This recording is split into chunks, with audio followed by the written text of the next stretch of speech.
সতর্কীকরণ, এই কাহিনীর সমস্ত চরিত্র কাল্পনিক। জীবিত অথবা মৃত কোনো ব্যক্তির সাথে এর কোনো সম্পর্ক নেই। কোনো স্থান কাল পাত্রের সঙ্গে এর মিল সম্পূর্ণ কাকতালীয় এবং গল্পের বিষয়বস্তু কেবলমাত্র প্রাপ্তবয়স্কদের জন্য। তখন আষাঢ় মাস। সারাদিন ধরে আকাশটা কালো হয়েছিল। তারপর সন্ধ্যা নামতেই শুরু হলো তুমুল ঝড় বৃষ্টি।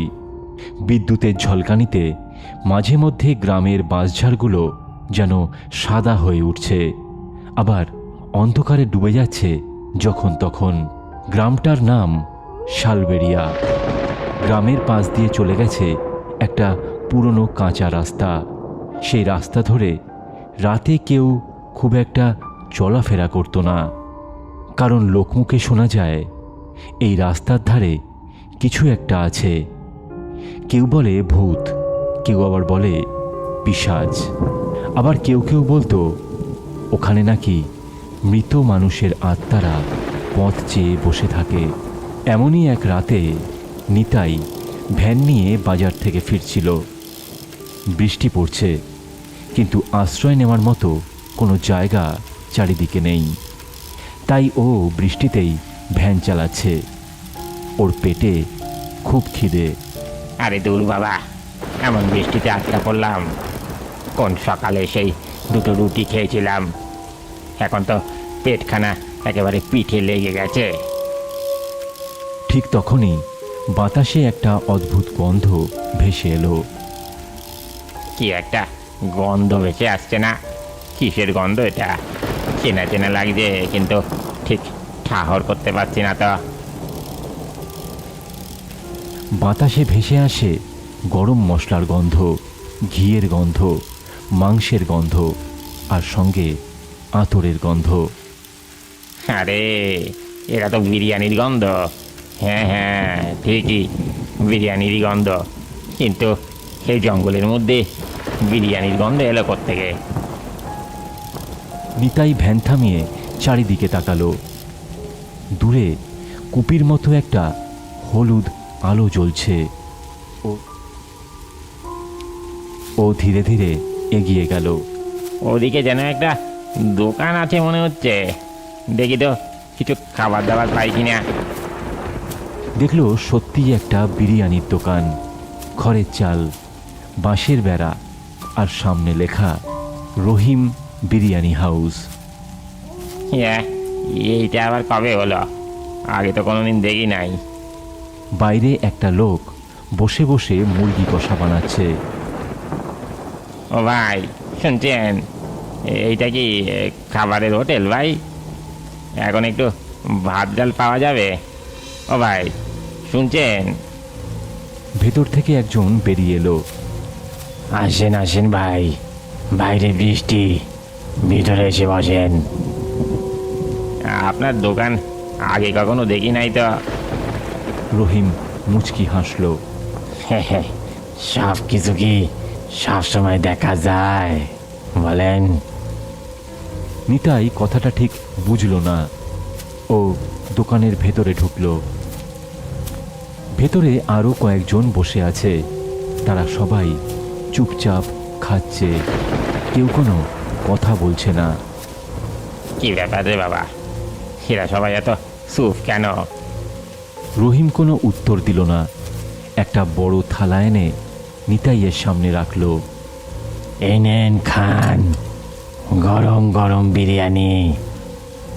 আরে ভাই, এতখানি দিয়েছেন, এতটা তো আমি খেতে পারবো না। শুধু শুধু নষ্ট হবে। খাবার জিনিস, এই রাত দেখতে আপনি উঠায় নিয়ে যান। কেন পারবেন না ভাই? রহিমের বিরিয়ানি কেউ কম খায় না। এখানে যে আসে সে কখনোই হাত পেটা যায় না। ও খাবার ফিরে গিয়ে আপনি আপনি মিলিয়ে যায়, বাতাসে মিলিয়ে যায়। খেয়ে দেখুন। নিতাইয়ের কেমন অদ্ভুত লাগলো কথাগুলো। ও আর বেশি কথা না বাড়িয়ে চুপচাপ খেতে শুরু করলো। জীবনে এত সুস্বাদু বিরিয়ানি নিতাই কোনোদিনও খায়নি।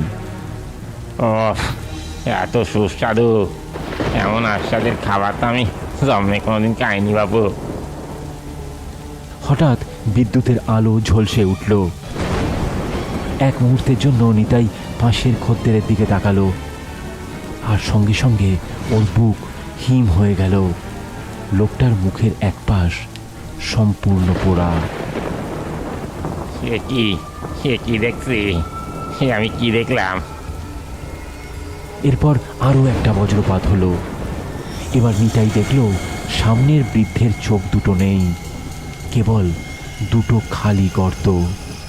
ওই চোখহীন চেহারাতেই বয়স্ক লোকটা বসে বসে বিরিয়ানি খাচ্ছে। নিতাইয়ের হাত কাঁপতে শুরু করলো। না না, আর এখানে থাকা যাবে না। আর কাজ নেই আমার বিরিয়ানিকে।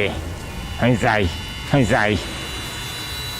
কি হলো ভাই, চলে যাবেন? এত তাড়াহুড়ো কিসের ভাই? খাওয়া শেষ করেন আগে, খাওয়াটা শেষ করেন। নিতাই কোনো মতে কাঁপা কাঁপা হাতে বিরিয়ানি শেষ করলো। তারপর ভয়ে ভয়ে বেরিয়ে গেল সেই দোকান থেকে। ওর হাত পা সব তখন কাঁপছে।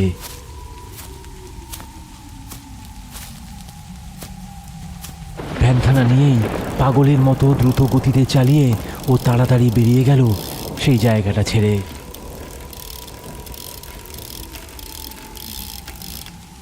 পরদিন সকালে নিতাই সব ঘটনা গোপালকে বলল। আরে তুই বৃষ্টিতে ভিজে মাথাখানা খারাপ করে ফেলেছিস, এমন আবার হয় নাকি? আমি মিথ্যে বলছি না রে গোপাল, বিশ্বাস কর তুই। কি সব কইছিস রে নেতাই? আচ্ছা ঠিক আছে, চল আমরা সনাতন কাকার কাছে যাই। লোকটা অনেক কিছু জানে, অনেক খবরও রাখে, ও ঠিক বলতে পারবি না। ওরা দুজনে সনাতন কাকার কাছে গেল। সব শুনে বৃদ্ধ সনাতন কাকা শিউরে উঠলেন। তুই সত্য কইছিস তো নেতাই? তুই ওই দোকান দেখেছিস? ও তো সকাল থেকে সেই কথাই বলে যাচ্ছে কাকা। বিশ্বাস করো সনাতন কাকা, ও দোকান আমি দেখেছি। আমি দেখেছি কি, ও দোকানের বিরিয়ানি তো আমি খেয়েছি। হ্যাঁ নেতাই, তুই ঠিকই দেখেছিস। তাহলে শোন, আজ থেকে 10 বছর আগে ওই জায়গায় সত্যি একটা বিরিয়ানির দোকান ছিল, আর সেই দোকানের মালিক ছিল রহিম। তারপর এক রাতে কয়েকজন পথিক সেই দোকানে খেতে এসেছিল। ঝড় বাদলের রাত, বারে বারে বজ্রপাত হচ্ছে। ওরা যখন খেতে বসেছিল ঠিক তখনই একটা বজ্রপাত হয়, কেউ বাঁচেনি। হ্যাঁ, তারপর থেকে প্রতি বর্ষায় দোকানটা ফিরে আসে, আর নতুন খদ্দের খোঁজে। সেই খদ্দের যারা গভীর রাতে পেটে খিদে নিয়ে খাবারের সন্ধান করে। গোপাল আর নেতাই কোনো কথা বলল না। ওরা দুজনেই তখন নির্বাক, হতবম্ব। নেতাইয়ের বুক তখন দূর দূর করছে, গায়ে কাটা দিয়ে উঠছে এটা ভেবে যে ও সেদিন রাতে অশরীরীর তৈরি খাবার খেয়ে পেট ভরিয়েছে। এরপর বেশ কিছুদিন কেটে গেল। নেতাইয়ের খবরটা ততদিনে রটে গেছে সম্পূর্ণ শালবেরিয়া গ্রামে। এরপর থেকে গ্রামের মানুষরা রাতে ওই রাস্তা এড়িয়ে চলতে লাগলো। কিন্তু একদিন আবার একটা অঘটন ঘটল। তখনও ঘোর বর্ষাকাল, বাইরে টিপটিপ করে বৃষ্টি পড়ছে। ময়নার চায়ের দোকানে কুপির আলো জ্বলছে। কয়েকজন গ্রামবাসী চা খাচ্ছে। দূরে মাঝে মাঝে বিদ্যুতের ঝলক দেখা যাচ্ছে।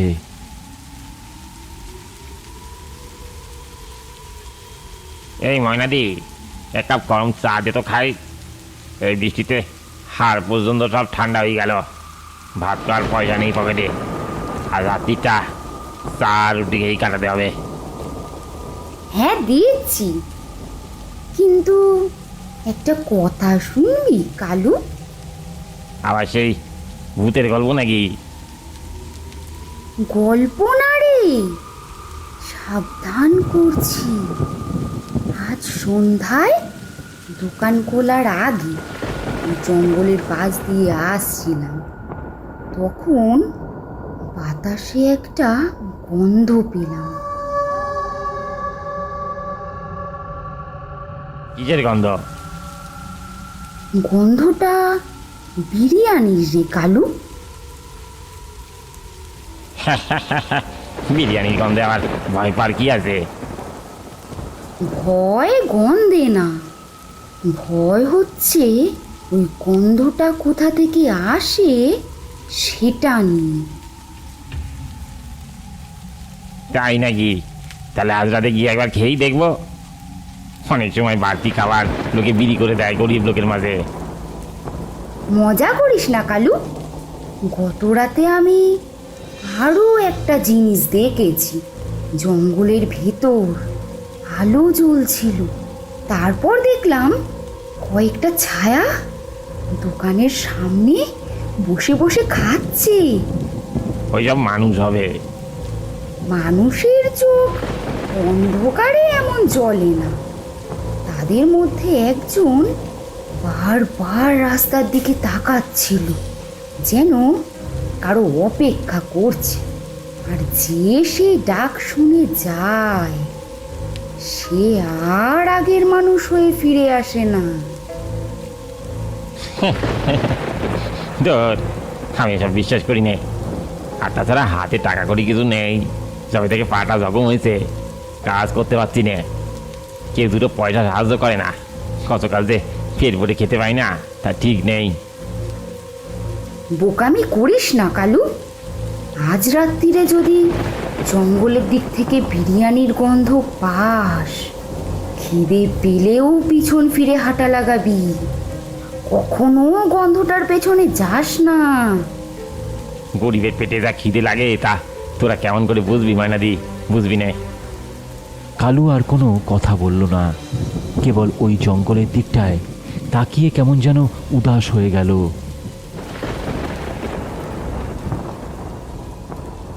কিন্তু পরদিনই শোনা গেল কালু নাকি নিখোঁজ হয়ে গেছে। 3 দিন ধরে কালুর খোঁজ চলল, কিন্তু কোথাও ওকে পাওয়া গেল না। গ্রামের লোকেরা একসময় গরিব কালুকে ধীরে ধীরে ভুলেও গেল। কিন্তু কয়েকদিন পর সন্ধেবেলা চা দোকানি ময়না হঠাৎ চিৎকার করে উঠল, ওই দেখ, ওই দেখ, কে আসছে, কে আসছে অন্ধকারের মধ্যে হেঁটে। ওরা সবাই দেখল আবার সেই দোকানটার অস্পষ্ট অবয়ব ফুটে উঠেছে, আর সামনের রাস্তাটা দিয়ে হেঁটে আসছে কালু। ওর মাথায় বড়সড় একটা বিরিয়ানির হাঁড়ি। কিরে কালু, তুই কোথায় ছিলি এতদিন? কালু আরও সামনে এগিয়ে এলো। ওরা দেখল ওর চোখ দুটো সম্পূর্ণ সাদা ফ্যাকাশে। এজো এজো, তোমরাও খাও রহিমের দোকানের বিরিয়ানি। খুব সুস্বাদু, খুব সুস্বাদু। ওর গলার আওয়াজ মানুষের মতো ছিল না। গ্রামবাসীরা সব ভয়ে পিছিয়ে গেল। ঠিক তখন সেই দোকানের ভেতর থেকে আরও কয়েকজন বেরিয়ে এলো। ওদের সাদা চোখ আর অদ্ভুত ফ্যাকাশে সব শরীরগুলো। ওদের মধ্যে একজনকে দেখে সনাতন কাকা কেঁপে উঠলেন। হে কি, হে কি, কত কত বলাই। বলাই নামের লোকটা 10 বছর আগে মারা গিয়েছিল। বলাই, তুই কেন এসেছিস এখানে? তুই তো অনেক কাল আগেই মারা গিয়েছিলিস। কিসের মায়ায় এখনো মুক্তি পাসনি? বল, কিসের মায়ায় এখনো মুক্তি পাসনি তুই? আমরা মুক্তি পাইনি। কেন পাইনি জানো? কারণ আজও এখানে অনেক লোকে দুমুঠো দুবেলা খেতে পায় না।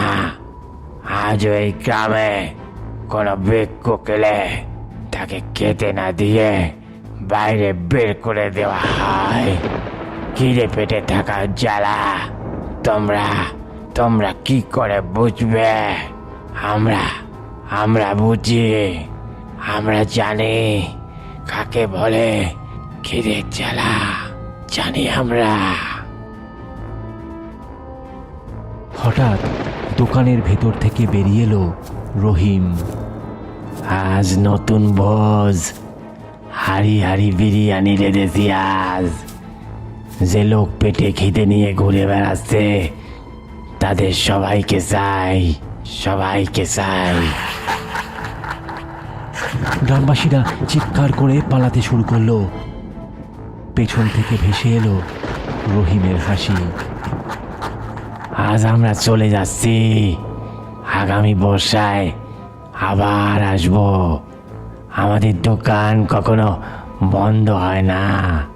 যতদিন পেটে খিদে নিয়ে ক্ষুধার্ত মানুষেরা পথে পথে ঘুরবে, আমরা আমরা ফিরে আসবো থালা ভর্তি খাবার নিয়ে।